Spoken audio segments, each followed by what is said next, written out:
My crazy boyfriend pulled a kidnapping prank on me so he could propose. I said no and broke up with him, so he started stalking me to try win me back. I was on a run yesterday when I noticed an SUV that was following me. I pulled out my phone to text my sister, but as I was typing, someone jumped out of the SUV and grabbed me. I tried resisting and even clawed at their eyes, but I was eventually pulled into the car. The three masked guys in the back tied my wrists behind my back, gagged me to stop screaming, and put a bag over my head. I tried kicking them, but they even tied my ankles together. They kept telling me to calm down, but I was resisting so much they pinned me down on the van floor and kept me like that. I don't know how long I was in that car, but I kept crying and begging them to let me go. I even peed myself in fear, but I don't think they noticed. We eventually arrived at some house and they pulled me out of the car and dragged me inside. They then unbinded my arms and legs, took the gag off, and told me to stand up. I was still crying and begged them not to unalive me, but one of them yelled, "Stand up, Beach." I did as asked, and they slowly took the bag off of my head. When I could finally see, I realized that this was all some sick prank. I was standing in front of my boyfriend, who was on his knees, holding a small box with an engagement ring, and behind him balloons spelling the words, "Will you marry me?" My heart raced. I felt a mix of shock and confusion. The fear that had enveloped me moments ago was quickly replaced by disbelief. The masked men were laughing, their cruel smiles visible under the dim light. I looked at my boyfriend, Alex, and saw him grinning, proud of his clever plan. "Alex, what is this?" I shouted, my voice shaking with emotion. "Surprise. I wanted it to be memorable," he said, still kneeling. Memorable? I had just been abducted. My heart felt heavy, and I couldn't process the chaos of emotions swirling within me. I was still trembling, my mind replaying the horrifying moments in the van. How could he think this was funny? How could he think this was a good idea? "Is this a joke?" I asked, my voice barely a whisper. I could feel tears streaming down my face again, but I couldn't tell if they were from anger or sadness. Alex's smile faltered for a moment. "It was supposed to be romantic. I thought you would love it." Love it? I couldn't understand how he could think scaring someone half to death was romantic. My heart ached, and I wanted to scream, but all that came out was a strangled sob. The masked men shifted, still chuckling among themselves, and I felt their eyes on me. I hated them. I hated Alex for thinking this was okay. I felt so alone in that moment, trapped in a nightmare of laughter and balloons. "Just take the ring and say yes and it will all be over," one of the masked guys said, stepping closer. I recoiled, the fear from earlier flooding back. "Get away from me," I shouted, my voice stronger now. Alex rose to his feet, looking at me with an expression that mixed confusion and frustration. "Please, just say yes. I went through all this trouble for you." Trouble? I thought about what I had just been through. My heart felt heavy as I looked at the ring in the box. It was beautiful, but how could I accept something so precious after this terrifying experience? I glanced around the room, at the cheerful decorations and the bright balloons. It was supposed to be a moment of joy, but all I felt was betrayal. The tension was thick, and I knew I had to make a choice. "Did you even think about how I would feel?" I asked, my voice breaking again. "This is not love." Alex's smile faded, and the room fell silent. The laughter from the masked men stopped, and the air felt heavy with tension. "I just wanted to surprise you. I thought you would be happy." "Happiness does not come from fear," I replied, feeling stronger with each word. "You scared me, Alex. You hurt me. How can I say yes after this?" The room was still, and the laughter from the masked men turned into whispers. They exchanged glances, clearly unsure of what to do next. I could see the doubt in Alex's eyes. "Please, just put the ring on," he urged, desperation creeping into his voice. I took a deep breath. "Number, I can't. Not like this." The silence that followed felt heavy, like a storm about to break. I turned away from Alex, my heart pounding in my chest. I wanted to leave, to run out of this house, to escape this nightmare. "Let her go," one of the masked men said, his voice low and serious. Alex turned to them, looking bewildered. "What do you mean, let her go? This was the plan." "Plans change," the man replied. "You messed this up." The weight of those words hit me. This was not just a prank anymore. It was a real problem, a serious mistake. I stood there, frozen, as I processed what was happening. The other masked men stepped forward, their expressions shifting from amusement to annoyance. "You made her cry, dude. That's not how this works." They moved towards me, and I felt a wave of fear wash over me. I wanted to scream, to fight back, but I stood there, paralyzed. "Let's just get out of here," one of them said, shaking his head in disappointment. "This was supposed to be fun. Now it's just awkward." I turned to Alex, hoping to see some sign of remorse in his eyes. Instead, I found anger. "You're ruining everything," he shouted at them, his voice rising. "I planned this perfectly." "Perfectly? You traumatized her," another masked man shot back. "Good luck trying to marry her now." My heart sank even further. They were right. How could I ever trust Alex again? Without warning, one of the masked men grabbed my arm, and I felt a surge of panic. "Let's get her out of here. We don't need to be here anymore." "Wait, no! This was was supposed to be my moment, Alex cried out, desperation in his tone. I felt the tension in the room change, like a bubble about to burst. The masked men had taken control, and I was caught in the middle of their argument. Stop! I want to leave, I shouted, feeling a rush of determination. Just hold on, okay? The man said, looking at me with a hint of understanding. We'll get you out of here. As they pulled me towards the door, I glanced back at Alex. He looked defeated, his shoulders slumping as he realized what he had done. I felt a mix of anger and sadness, but I knew I had to get out. I had to escape this twisted moment. The door swung open, and I stumbled outside into the cool night air. It felt refreshing against my tear-stained face. The stars twinkled above me, and I took a deep breath, trying to calm the chaos inside me. Where are you taking me? I asked, my voice shaking. Just to safety, one of the masked men replied. We didn't want it to go this far. Part 6. A New Beginning. As we walked away from the house, I felt the fear slowly ebbing away, replaced by a sense of clarity. I had been through a horrifying experience, but I was still standing. I was still strong. When we reached a nearby park, the men stopped. They looked at me, and I could see the remorse in their eyes. We didn't mean for it to go this far. We thought it would be fun. We never wanted to hurt you, one of them said. I took a step back, still feeling the adrenaline coursing through my veins. You think this is fun? I asked, anger rising within me. You terrified me. This was not a game. I know, he replied, his voice earnest. We messed up, and I'm sorry. I hope you can forgive us one day. I shook my head, trying to process everything. The world felt surreal. I can't forgive you. Not now. I understand, he said, but please know that we didn't want to hurt you. We just wanted to create a memorable moment for your boyfriend. I turned away, staring at the ground. You ruined everything. They stood there, silent, realizing the weight of their actions. I took a deep breath, trying to calm myself. I just want to go home, I said softly. Part 7. Facing the Truth. The men nodded, stepping back to give me space. We'll call you a ride, one of them said, pulling out his phone. I watched them, feeling the last remnants of fear fade away. They might have thought they were being funny, but I now understood how important it was to protect myself. As I waited, I reflected on what had just happened. Alex was not the person I thought he was. He had betrayed my trust in the worst way possible. I didn't know how to face him again, or if I ever wanted to. When my ride finally arrived, I climbed into the car and felt the weight of the world lift off my shoulders. I looked back at the men, who stood watching me, regret etched on their faces. I couldn't shake off the anger I felt toward them, but I knew I had to let it go. As the car drove away, I turned my gaze to the window, watching the world pass by. I thought about my life before this night. I thought about my friends, my family, and my future. I knew I had to find my strength again, and I would. When I got home, I sat on my bed, still feeling the shock of what had happened. My phone buzzed with messages from Alex. I ignored them, focusing instead on the pain in my chest. I felt so betrayed. I remembered how excited I had been to plan our future together. Now, everything felt tainted. How could I ever look at him the same way again? The next morning, I woke up feeling a little stronger. I decided to take a walk to clear my head. As I strolled through the neighborhood,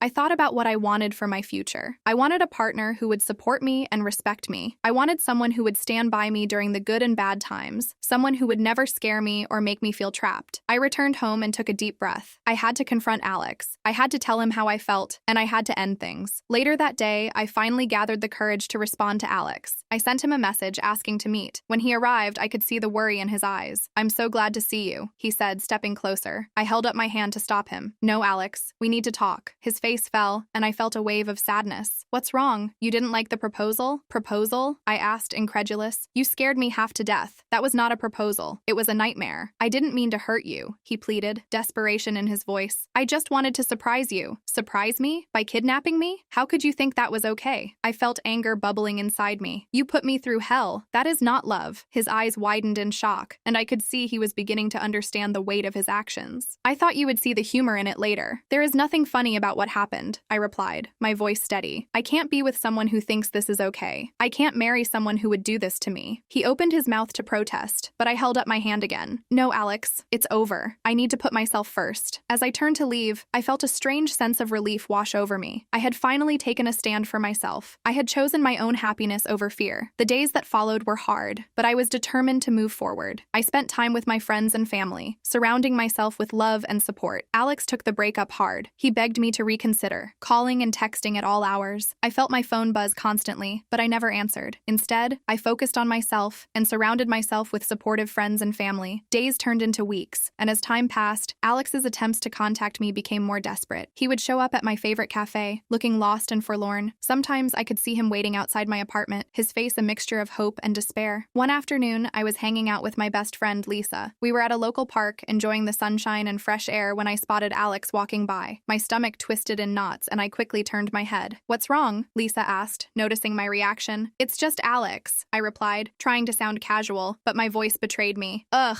that guy. Why won't he just get the hint?" she said, rolling her eyes. "You deserve better than this." "I know, but it's just hard. I used to love him. I don't want to be cruel," I admitted. Just then, I saw Alex cross the street toward us, his expression determined. "Hey, can we talk?" he called out, his voice filled with urgency. I felt a surge of anxiety. I looked to Lisa for help, but she crossed her arms, ready to defend me if needed. "No, Alex, I'm not interested," I said firmly, but he didn't back down. "Please, just give me 5 minutes. I promise I'll explain." "Explain what?" I asked, my voice rising. "How you thought kidnapping me was a good idea?" "I was an idiot," he exclaimed. "I thought it would be a funny way to propose. I never meant to hurt you." "That's the problem, Alex. You thought. And that got me into a situation I'll never forget." I shot back, trying to remain strong. "Can you at least let me apologize?" he pleaded. "I've been a jerk. I realize that now." Before I could respond, Lisa chimed in. "You've already apologized, Alex. It's time to move on. Please, just listen to me." "I've changed," he insisted, his eyes desperate. "I've been doing everything I can to show you I'm sorry. Just give me a chance to prove it." "Why should I?" I snapped, my frustration boiling over. "Because I love you," he shouted, the words hanging in the air like a heavy weight. I turned away, my heart aching. I didn't respond. I didn't know how to respond. I simply walked away with Lisa, leaving Alex standing there, lost and defeated. As the weeks continued, Alex became relentless. He began showing up at places I frequented, even getting my friends to talk to me on his behalf. His friends would text me, pressuring me to forgive him. "He's really sorry," they would say. "You should give him another chance." I felt cornered. I didn't want to hurt him, but I also didn't want to go back to a relationship built on fear. One evening, Lisa and I went to a friend's party. As we entered, I immediately spotted Alex across the room, laughing with his friends. My heart sank. "Are you okay?" Lisa asked, noticing my unease. "No, I'm not okay," I admitted. "I can't keep running into him like this." As if on cue, Alex approached us, his eyes lighting up when he saw me. "Hey, can I talk to you?" he asked, his voice softening. "Not now, Alex. Not here," I replied, trying to keep my voice steady. "Please, just 5 minutes," he pleaded again. I looked at Lisa, who gave me an encouraging nod. "Fine," I relented, feeling a mixture of dread and curiosity. Alex led me outside, away from the noise of the party. "I've been thinking a lot," he started, his voice earnest. "I know I messed up. I want to show you I'm serious about changing." "Changing how?" I asked, skeptical. "I've been planning some crazy things to prove I'm committed," he said, his eyes shining with enthusiasm. "Crazy? What do you mean?" I felt a shiver run down my spine. "I'm going to do something big. I've got a whole plan," he said, excitement bubbling in his tone. "Alex, I don't want any part of your plans. I just want to be left alone," I insisted, but he didn't listen. Over the next few days, he began executing his crazy ideas. First, he organized a flash mob outside my apartment, dancing and singing a song about love and apologies. I stood at my window, mortified,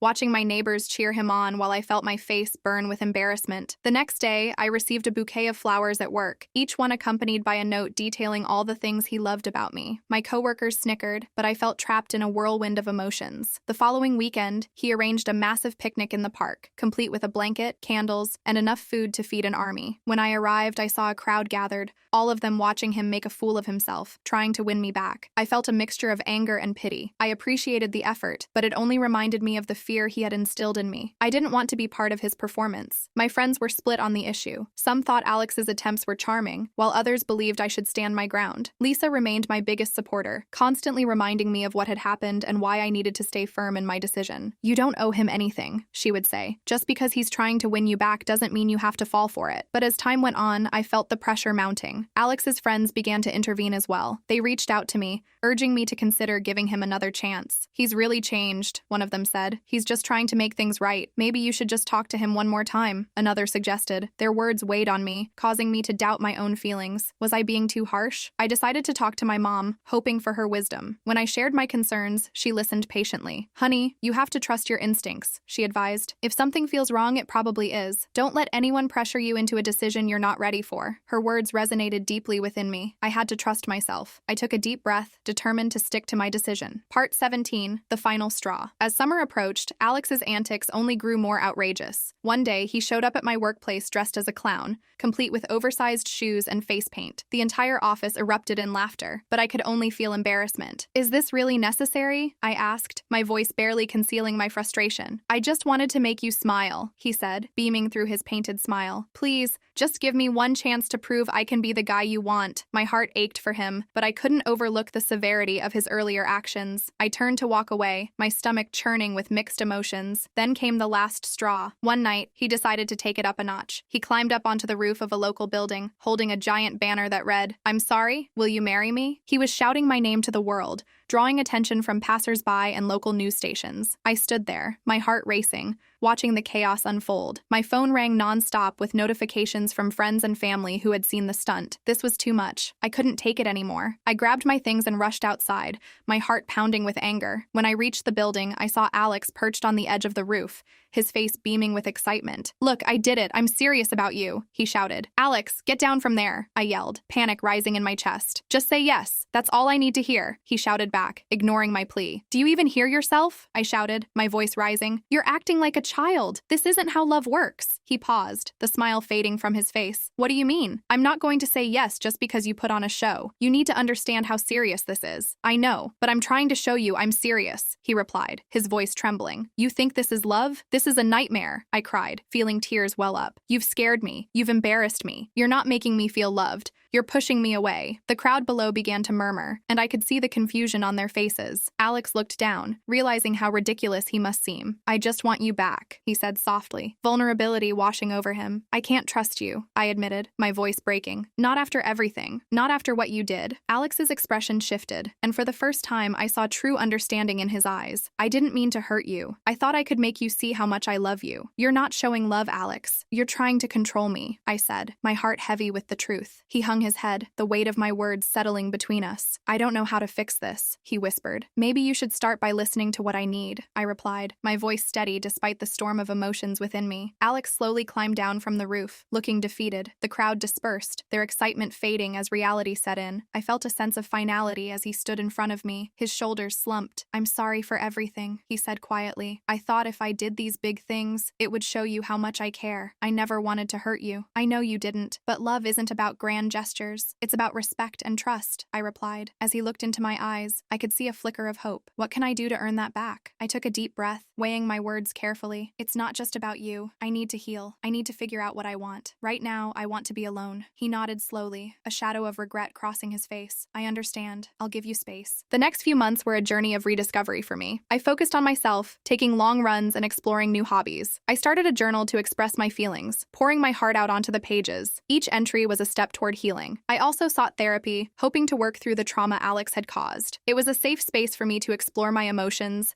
and I began to understand the importance of self-love and self-worth. One day, I stumbled upon an art class and decided to join. Painting became a new form of therapy for me. Each stroke of the brush allowed me to release pent-up emotions. I created beautiful pieces that reflected my journey, my fears, and my triumphs. One sunny afternoon, while attending a local art exhibition, I met someone new. His name was Noah, and he had a warm smile that lit up the room. We struck up a conversation about art, and I felt an instant connection. Noah was kind, thoughtful, and most importantly, he listened. He shared his own experiences, and I found comfort in our mutual understanding of life's challenges. As the weeks went by, we began to spend more time together. We explored galleries, attended events, and shared our thoughts on life and love. I felt a sense of safety with him that I hadn't felt in a long time. One evening, while out with Noah, I received a text from Alex. "Can we talk? I need to see you," it read. I felt a wave of anxiety wash over me. Noah noticed my unease and asked what was wrong. "It's just Alex," I replied, looking down at my phone. "He wants to talk." "Do you want to?" Noah asked, his tone calm and supportive. "I don't know," I admitted. "Part of me feels like I should confront him, but I don't want to go backward." "Only do it if you feel ready. You deserve to take your time," he reassured me. I decided to meet Alex, wanting to put closure to our tumultuous relationship. When we sat down at a quiet cafe, I could see the worry etched on his face. "I've been working on myself," he said, looking earnest. "I've realized that I need to focus on my own issues before I can even think about being with you." "I'm glad to hear that," I replied cautiously. "I've been talking to a therapist too. I want to learn how to be better," he continued. "I understand if you never want to see me again, but I just wanted to say I'm truly sorry." His sincerity hit me, and for a moment, I felt a flicker of compassion. "Thank you for apologizing. It means a lot," I said softly. "But I also understand that I can't control how you feel. I just hope you find happiness, even if it's without me," he added, his voice thick with emotion. I took a deep breath, feeling a sense of relief wash over me. "I appreciate that, Alex. I want you to find happiness too. I just think we need to move on." He nodded, a bittersweet smile forming on his lips. us. Yeah, I guess we do. After my conversation with Alex, I felt lighter. I realized that I could forgive him without reopening old wounds. I was ready to embrace my new life, free from the shadows of the past. Noah and I grew closer, and our relationship blossomed. He made me feel cherished and respected. I felt safe to be myself around him, and I knew this was a different kind of love. As summer turned to fall, I reflected on how far I had come. I was no longer defined by fear. I was a survivor, a fighter. Each day was a new opportunity, and I was excited for the future.